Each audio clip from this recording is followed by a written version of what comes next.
माननीय सभापति महोदय, मुझे माननीय राज्यपाल महोदय के अभिभाषण पर बोलने पर मौका दिया, उसके लिए बहुत बहुत धन्यवाद। माननीय सभापति महोदय, मैं मेरे क्षेत्र की बात रखूंगा क्योंकि मुझे कितना समय दिया, 12 मिनट ही दिए शायद तक, और आप जल्दी बिठा देंगे क्योंकि आपकी व्यवस्था है। हाँ, तो राज्यपाल महोदय के अभिभाषण में जो हमारे सामने जो सरकार में मंत्री बैठे हुए हैं, इन्होंने जो लिख के दिया वही माननीय महामहिम ने अभिभाषण प्रस्तुत किया है।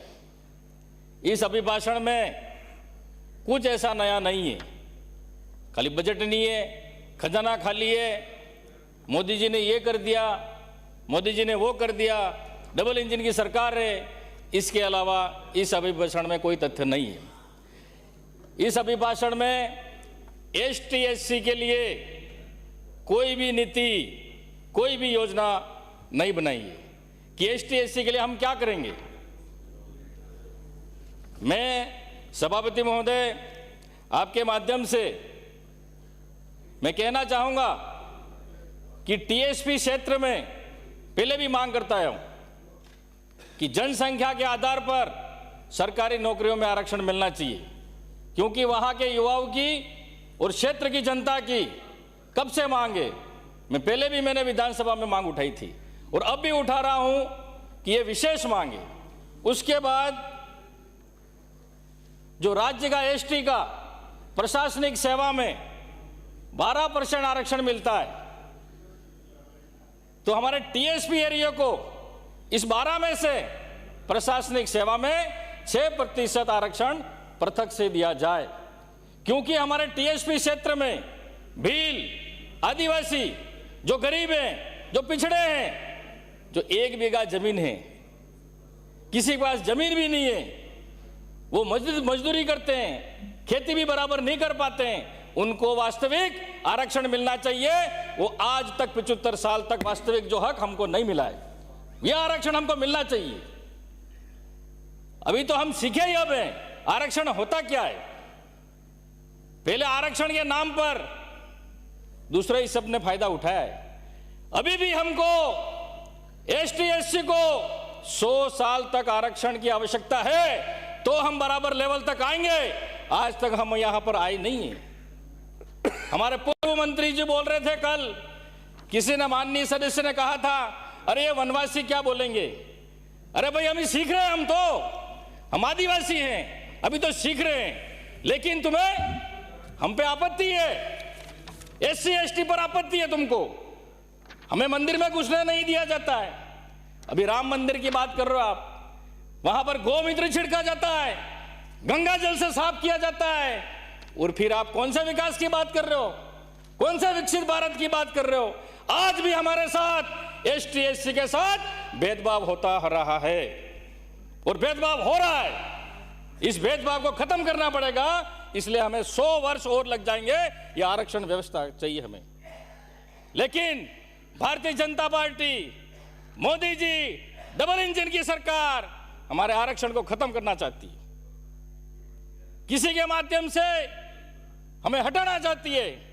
आज आदिवासियों पे अत्याचार हो रहे हैं।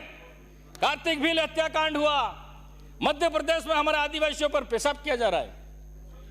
छत्तीसगढ़ में हसदेव जंगल को उजाड़ा जा रहा है, 90,000 वृक्ष उजाड़ दिए, आदिवासियों को वहां से भगाया जा रहा है, आदिवासियों को वहां पे गोली से उड़ाया जा रहा है, और बता रहे हैं जो वहां पर हक किया अगर आवाज उड़ा था आदिवासी, तो उसको नक्सली बताकर उसको गोली मारी जा रही है। क्या ये डबल इंजन की सरकार है? क्या ये मोदी जी की सरकार है? क्या आदिवासी इंसान नहीं है? क्या आदिवासी इस देश का मालिक नहीं है? उसका अधिकार नहीं है? यह मैं कहना चाहता हूं सभापति महोदय कि यह ऐसा हो रहा है।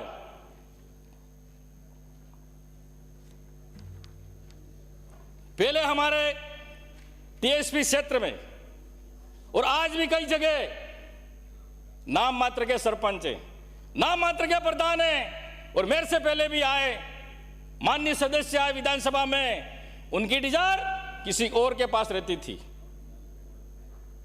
और जो सदस्य तो एमएलए बन के आता वो खाली नाम मात्र के साइन करते, फायदा दूसरों ने उठाया। आज भी आदिवासियों को फायदा आज तक नहीं मिला है। सरपंच एसटी का बन गया, उप सरपंच पूरा चला रहा है पंचायत, प्रधान बन गया एसटी का, उप प्रधान चला रहा है पूरी पंचायत समिति। ये घटना आज भी है, आज भी चल रही है। आज भी हमें वास्तविक में हमें जो अधिकार मिलना चाहिए नहीं मिला है। मैं कहना चाहूंगा कि वास्तविक उनको अधिकार मिलना चाहिए।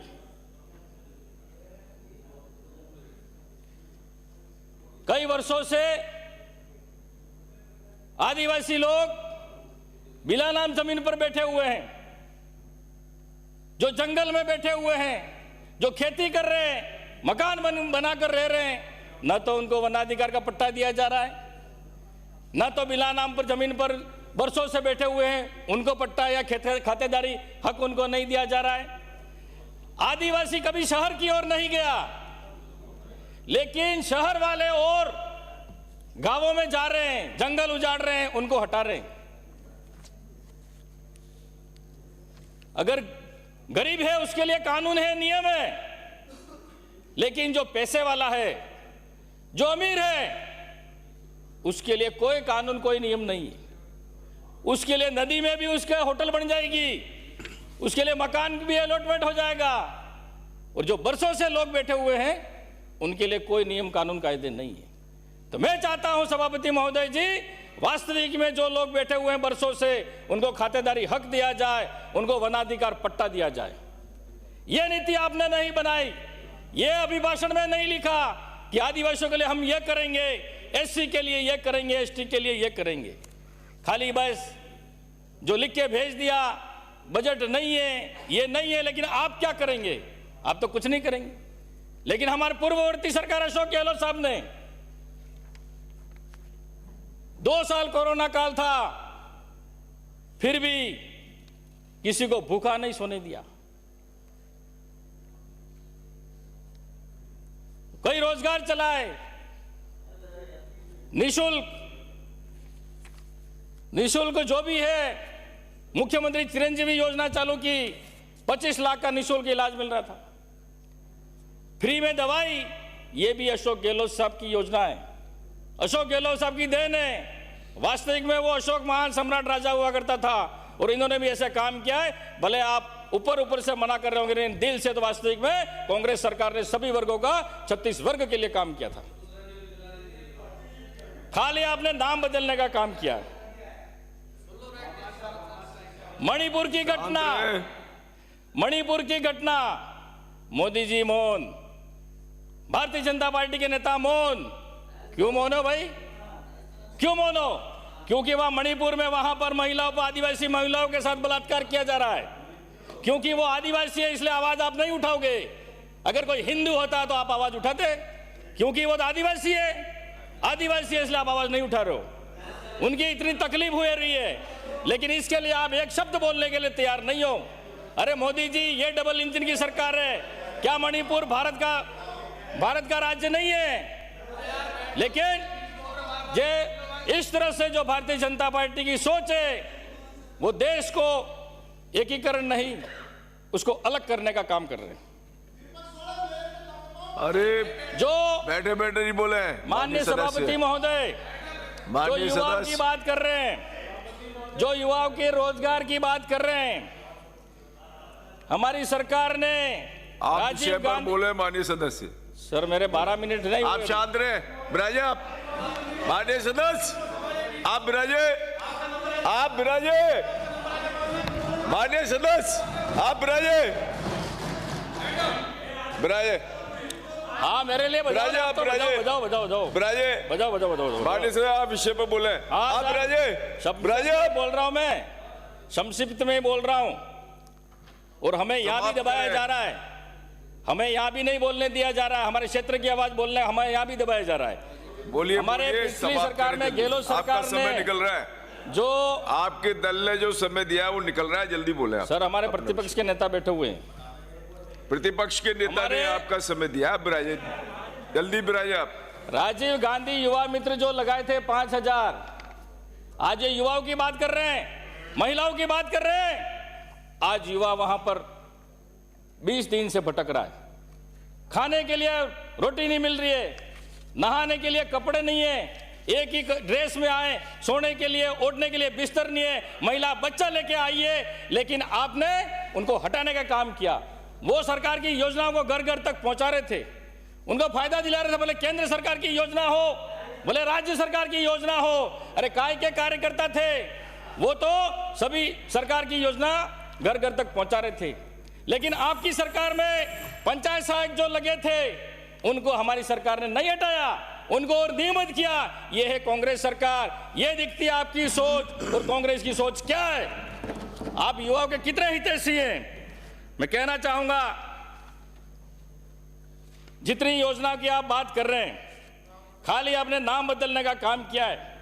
पेंशन, विराजे आज गरीब लोग पेंशन के लिए भटक रहे हैं, और राशन की दुकान